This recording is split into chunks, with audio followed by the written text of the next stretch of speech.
Railway NTPC के result में घोटाले के बाद एक ऐसे शिक्षक जो स्टूडेंट के लिए किसी भी वरदान से कम साबित नहीं हुए, लेकिन उनके ऊपर एफआईआर के साथ साथ इंडियन पैनल कोड के कई ऐसे धाराएं लगाई गई जिसकी वजह से उनके साथ कई शिक्षक भी गिरफ्तार हो सकते हैं।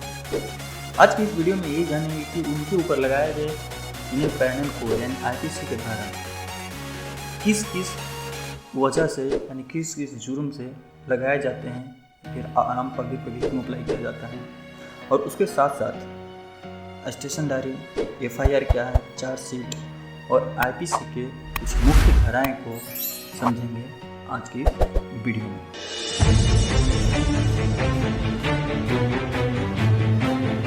शायद ही कोई ऐसा युवा हो जो पटना वाले खान सर को ना जानता हो। हाल ही में आरआरबी एनटीपीसी रिजल्ट में गड़बड़ी को लेकर अभ्यर्थियों ने जमकर हंगामा किया, जिसके बाद खान सर भी लपेटे में आ गए हैं।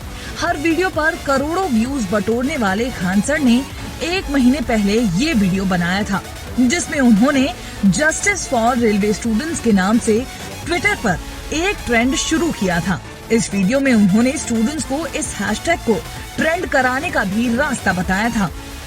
1 दिसंबर को 11 बजे से इस पे ट्विटर पे कैंपेन चलेगा, justice for railway students. Twitter को इस चीज को ध्यान दीजिएगा, यहाँ पर स्पेलिंग गलती ना हो, सबका फर्स्ट लेटर कैपिटल है, जस्टिस का भी, फॉर का, रेलवे सबका।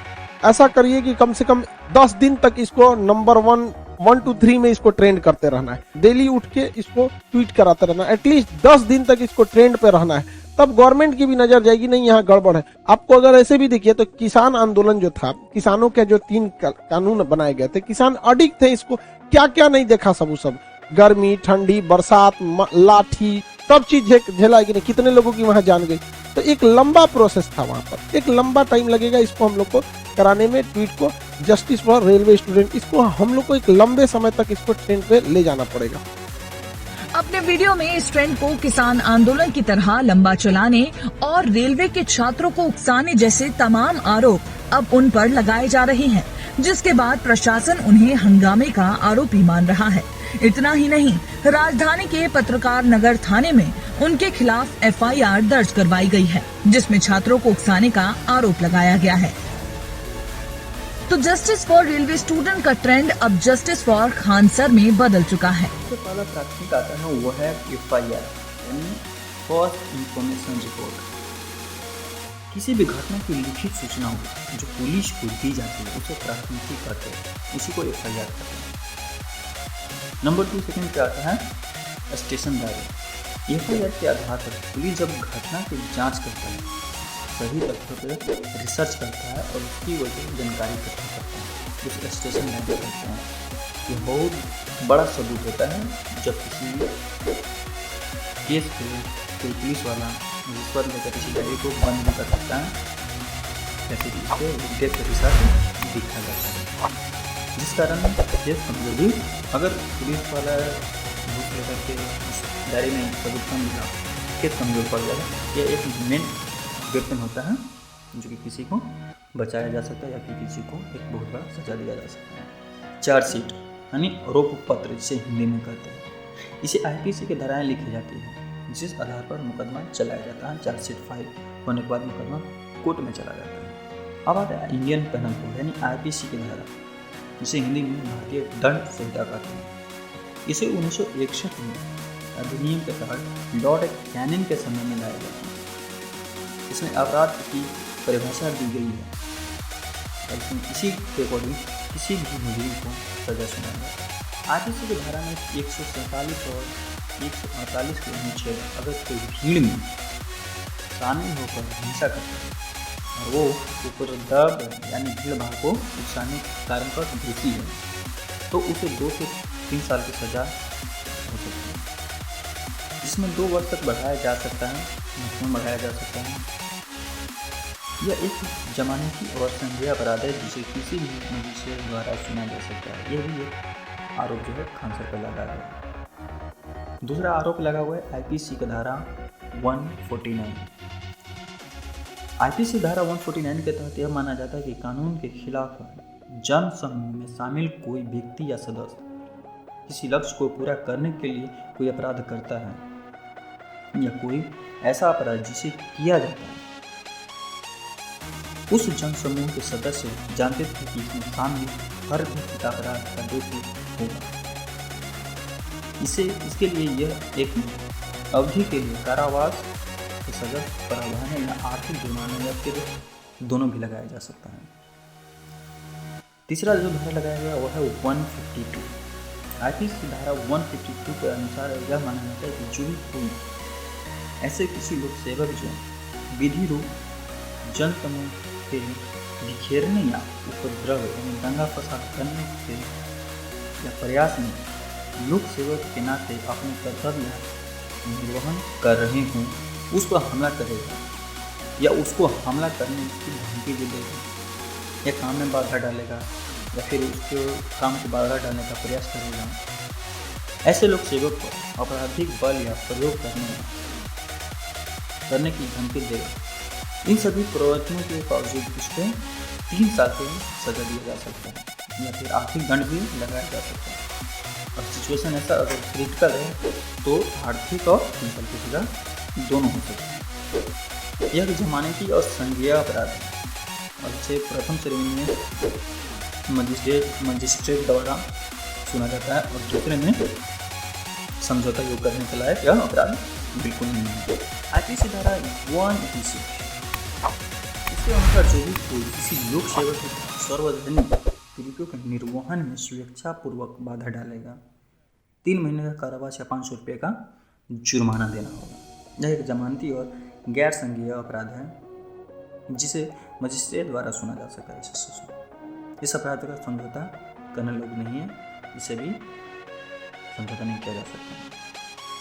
आईपीसी द्वारा 187 इसके अनुसार जो किसी लोक सेवक को अपने लोक कर्तव्य के निष्पादन की सहायता करने को जानने के लिए विधि द्वारा अवैध रूप से ऐसे सहायता देने का संयोग करेगा या सदा कारावास से किसी अवधि 1 मास तक की सजा हो सकती है या फिर जुर्माने को भी दिया जा सकता है। दोनों हो सकता है या तो 1 महीने का कारावास या फिर कुछ रुपए का जुर्माना हो सकता है। यदि ऐसी सहायता की मांग जिसमें ऐसे लोक सेवक द्वारा जो किसी मांग करने के लिए अवैध रूप से सक्षम हो, न्यायालय द्वारा अवैध रूप से निकाली गई किसी आदेशिका की निष्पादन के या फिर अपराध के किसी भी जाने का निवारण करने के लिए या फिर बलवे पर दंगे फसाद कराने के जुर्म में ये आईपीसी धारा या सेक्शन उसको लगाया जाता है। आईपीसी धारा को 188 इसके अनुसार पब्लिक सर्वेंट के द्वारा जारी किए गए ऑर्डर को न मानने वाले लोगों को उसके मुताबिक जो भी जानबूझकर पब्लिक के आदेशों के अनुसार जानबूझकर कुछ करता है जो जेल की सजा से जुर्माना नहीं हो सकता। आईपीसी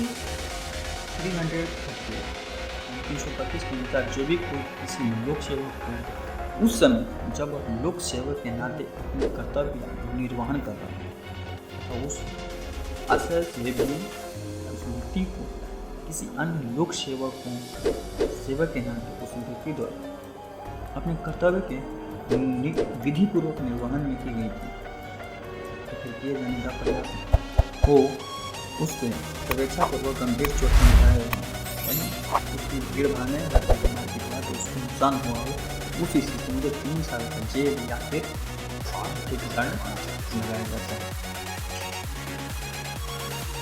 आईपीसी धारा 353 यानी 353 इसके अकॉर्डिंग किसी भी व्यक्ति को जब वह अपनी ड्यूटी कर रहा हो किसी व्यक्ति को अपने बल का इस्तेमाल कर रहा हो वो उसे अपनी ड्यूटी करने से रोक रहा हो तो ऐसी स्थिति में कोर्ट के द्वारा 2 साल का सजा या फिर जुर्माना लगता है या फिर दोनों भी लग सकता है।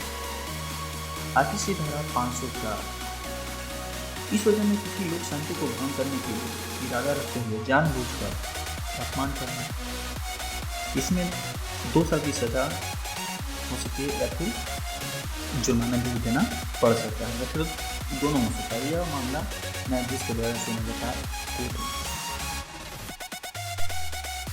भारतीय संहिता की धारा 506 के अनुसार जो कोई भी अपराधी धमकी अपराधी निर्दोष हो किसी एक अवधि के लिए कारावास एक्विजिशन में 2 साल तक बढ़ाया जा सकता है। आर्थिक दंड भी लग सकता है और फिर दोनों हो सकता है, मुकल की सजा और आर्थिक दंड दोनों हो सकता है। आईपीसी होता है 120।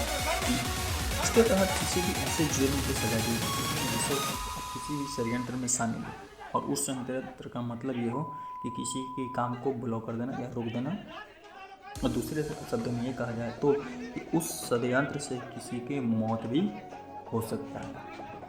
तो इस स्थिति में आईपीसी की धारा 120 लगाया जा सकता है।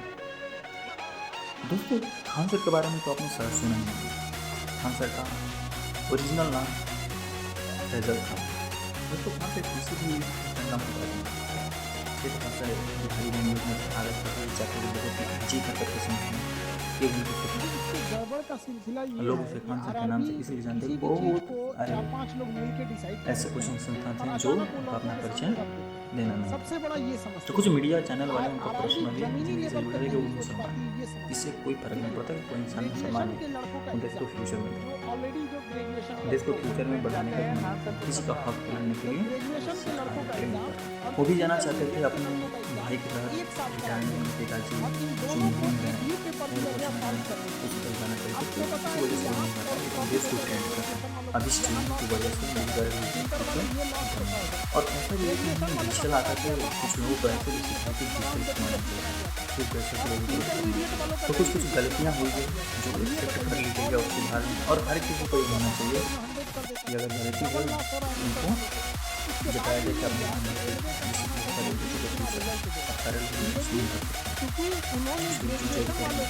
मेरा मानना है कि जो सही है सही